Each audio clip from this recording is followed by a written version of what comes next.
In the world of the ultra-rich, even the ocean becomes a playground of luxury until it reminds us who truly rules the waters. This floating palace belongs to a man whose wealth could buy almost anything, except safety from the forces of nature. Meteorologists warned of unstable weather patterns, but no one on board expected what was approaching.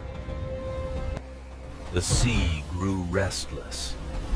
Waves that once seemed harmless began to rise like moving walls.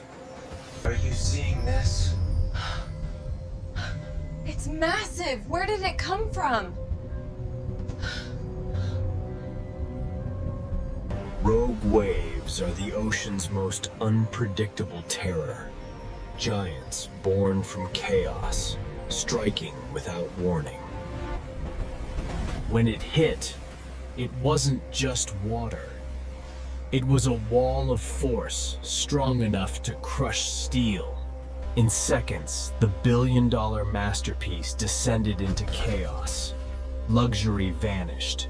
Survival became the only priority. Mayday! Mayday! This is the Athena! We are going down! A desperate mayday call echoed through the storm. By sunrise, the sea was calm again. The rogue wave had vanished, but its devastation remained.